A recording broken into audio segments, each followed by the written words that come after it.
But it's like, yeah, okay, I'm good.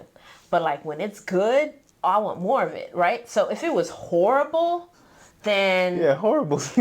I'm gonna say no, so and irredeemable. that's my answer Holy and crap. my explanation. I already know what you're gonna say, but I'm gonna go ahead and let you answer because you're a whole individual and can answer for yourself. Hell no.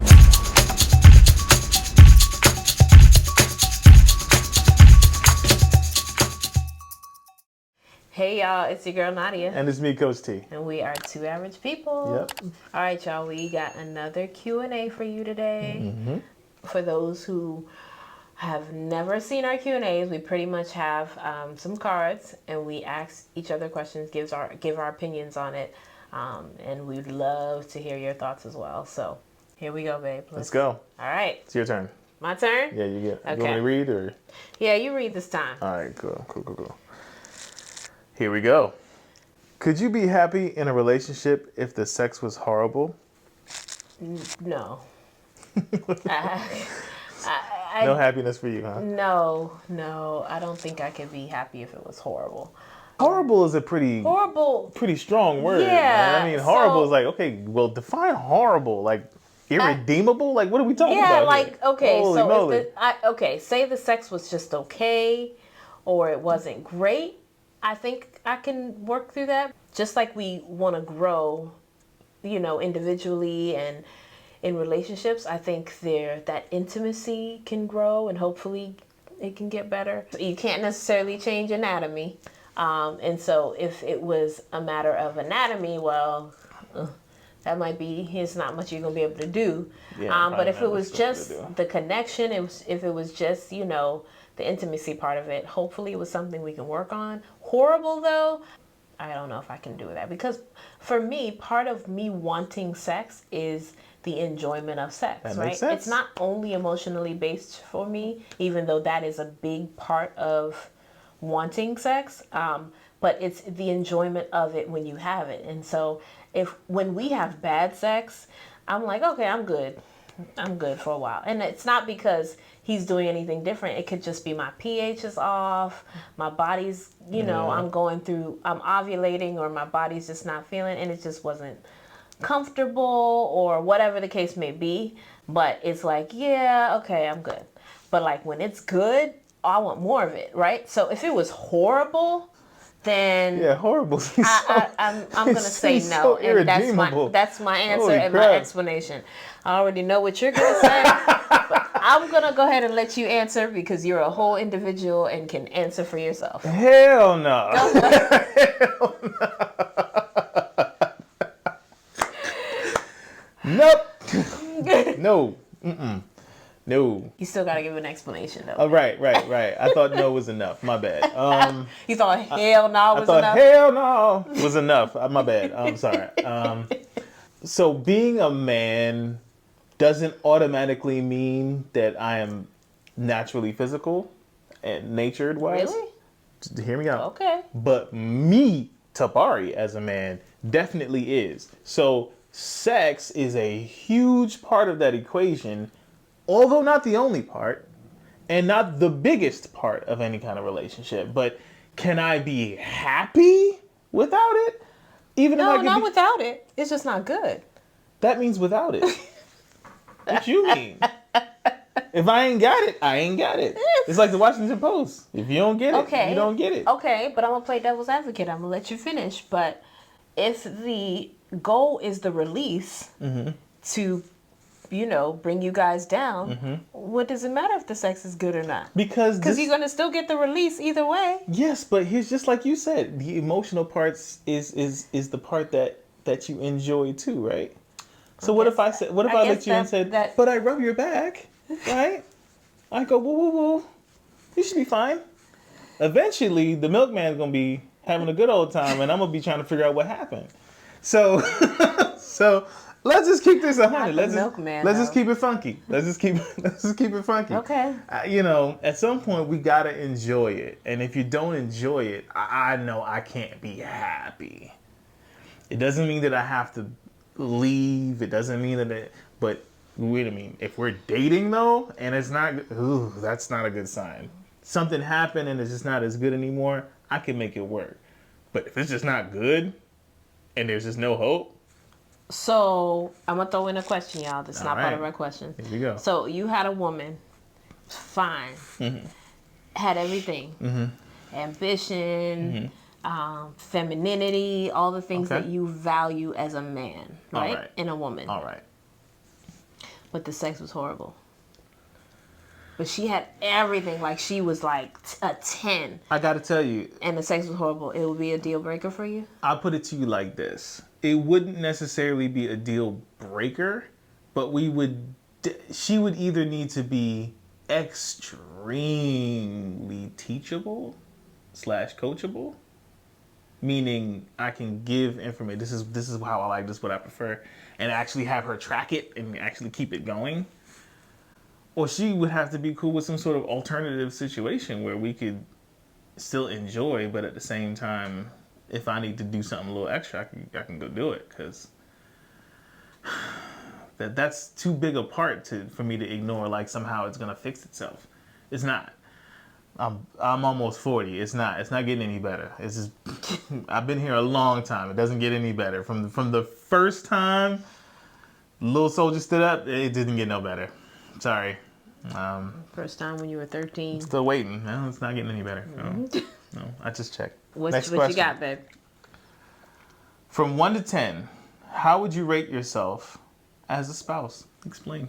Ooh. Ugh. I don't like this question.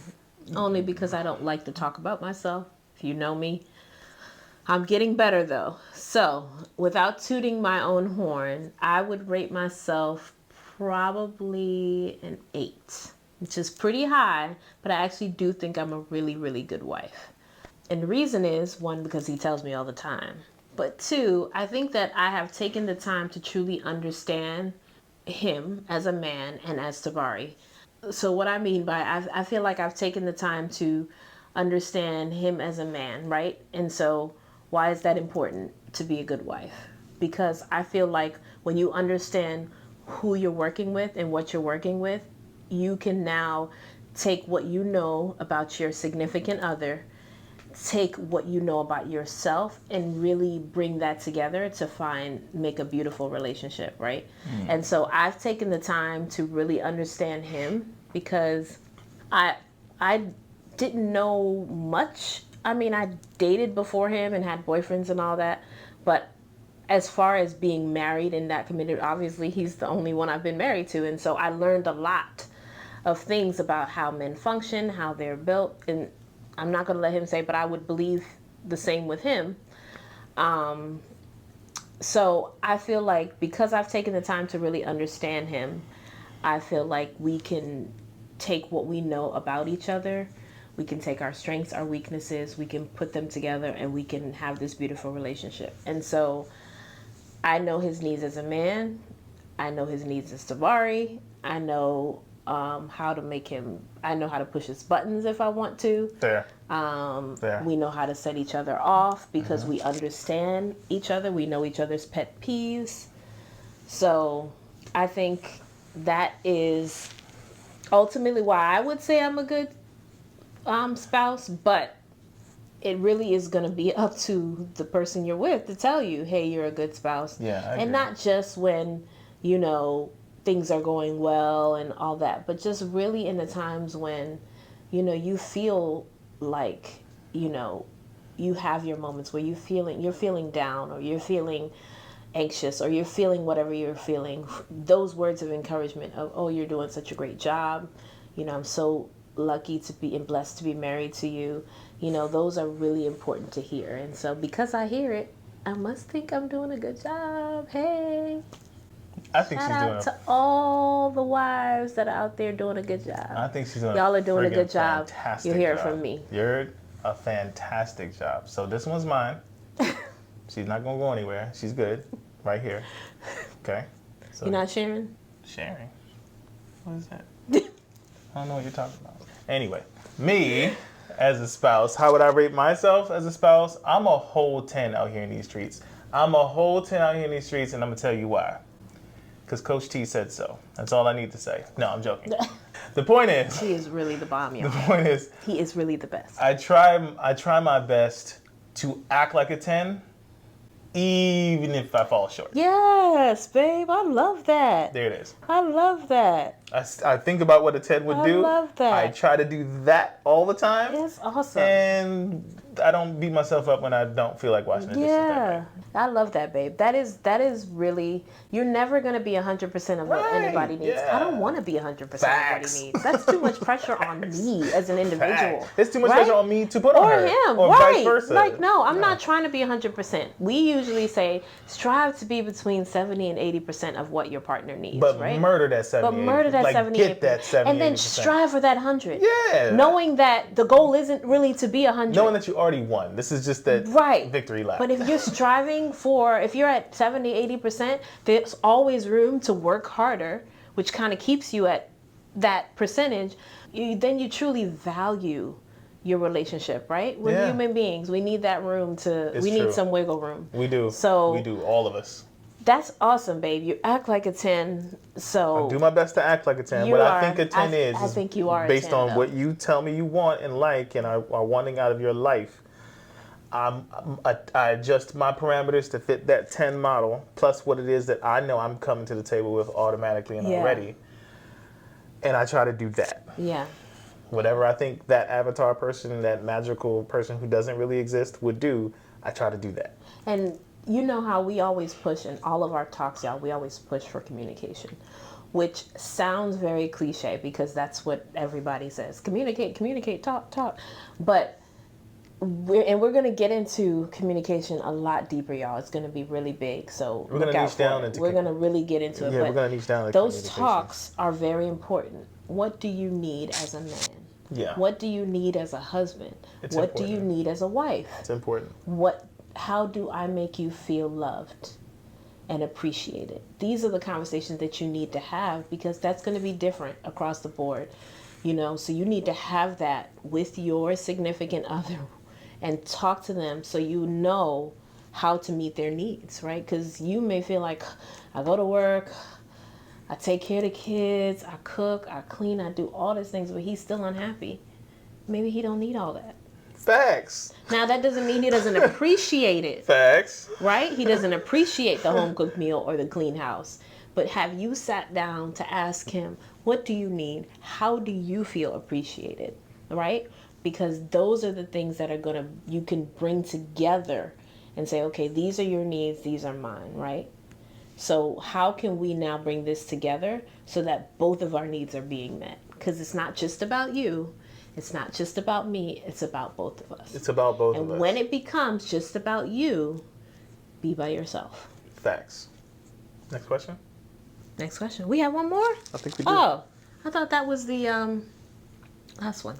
I got excited with that one there. That was a good one, though. Question 3, last question. What are our 3 top pet peeves when it comes to the opposite sex? Ooh. I'm pretty sure the couch is coming. Okay, I don't always care for the emotionality aspect of the opposite sex because it gets in the way of productivity, progress, understanding, and empathy sometimes. It can also be a very good leader to a lot of those things. It's the out of control part of it that I don't care for as much. It's not the emotionality itself or the over emotionality itself. It's the complete loss of control of one's emotional ability. And where I think both sexes are equally likely to move emotionally in that way, I think for one of our genders, it's in your nature, and society says, yeah, do whatever you want, kind of. And grants a lot of free passes to behaviors that on its face seem not that big a deal, but when you try to put that into context of a relationship, becomes toxic, like immediately. And quite frankly, if you put it in any other context, would also then be toxic. So one, that. 3, we have to come up with 3. God, I don't have 3. I mean, yeah, just give what comes to mind. I'm stretching. You jump in here. I'm stretching. Okay. I'm stretching. Right. Taking too much time. So I think I would say one of the pet peeves that I have is sometimes because you guys tend to compartmentalize, sometimes there's a lack of emotion and understanding when it comes to things, right? And so we will come home and we have this issue we're trying to talk about, or something happened at work, and it's like, well, here's a solution. Why don't you do that? Why don't you say that? And it's like, I get that you're trying to find a solution, but sometimes I just need to vent. I need to get it out, right? I've learned that I'll just say that. Hey, babe, look, I don't need solutions. I just need to vent, right? I so appreciate that. So that, I've learned over the years, married almost 12 years, so, you learn a couple things along the way. Just say that. But I guess for me, it's like, I don't need you to find solutions. I just need you to hear me and be there, and yes. And so sometimes that can be super annoying. I'm sure many women would agree, what is viewed as lack of communication, right? So I think you are, in general, as a man, a great communicator. But sometimes all this has happened in your head and none of it was said. And so now I'm supposed to go out and move about the cabin accordingly when none of what happened in your head was said to me. That's fair. So that can be super annoying because sometimes, we're like, let's talk, let's do this. And I understand it's not always the right time and the right scenario, and it's not conducive. But sometimes it's like, well, wait, how did we get here? Like, we didn't even talk about all of that. And so just the communication piece. I would love an example. And part of that is listening to what we're saying and not just wanting to put forth. Because I think you guys are so solution oriented, you don't always listen to what's being said. And so you have your answer and your way that you want to go about this situation, but you didn't hear anything that I was said, nor did you communicate how you got to your point. So I feel like just a little bit more communication would be nice. Why you look like confused? I'm confused. Why? Because, like I said, I would love... I don't think that necessarily happens so much with us, per se. No, that's fair. But more so just in general. Here's what I heard as a man. We have great communication, but we need to communicate more. No. You have great communication. Right. So what I mean is communicate more how? Communicate more about what? Like, I feel like those are the things that we as men end up missing. Well, I think it's more creating the discussion. Creating the discussion. As opposed I like to, that. As opposed creating to, the discussion. Or slow down. Shut up. He always makes fun of me.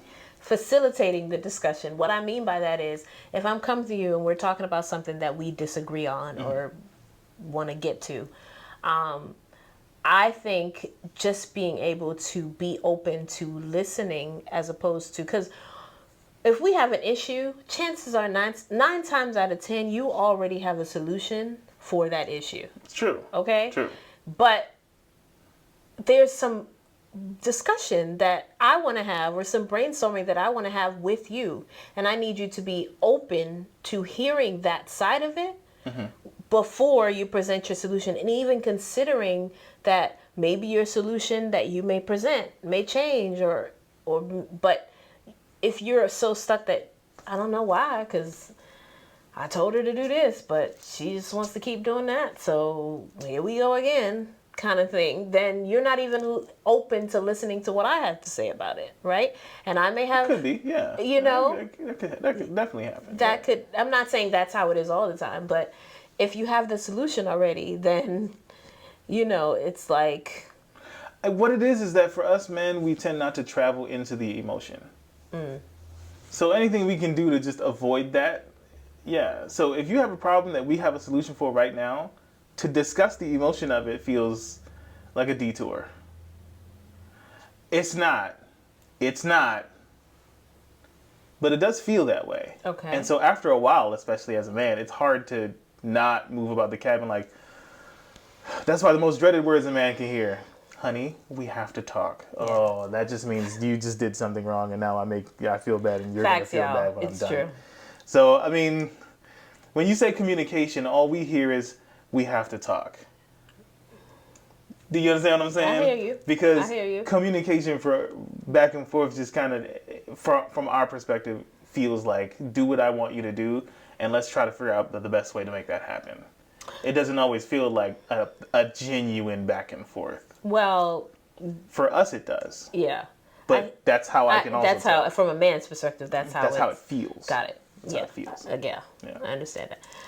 Listen, y'all, we could talk about communication for a long time. Forever. I know we only gave 2, but we're going to end it here.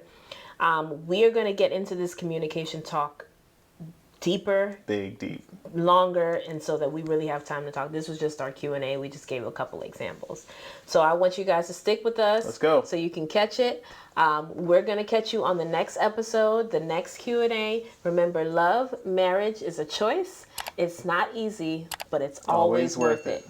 Take care, guys.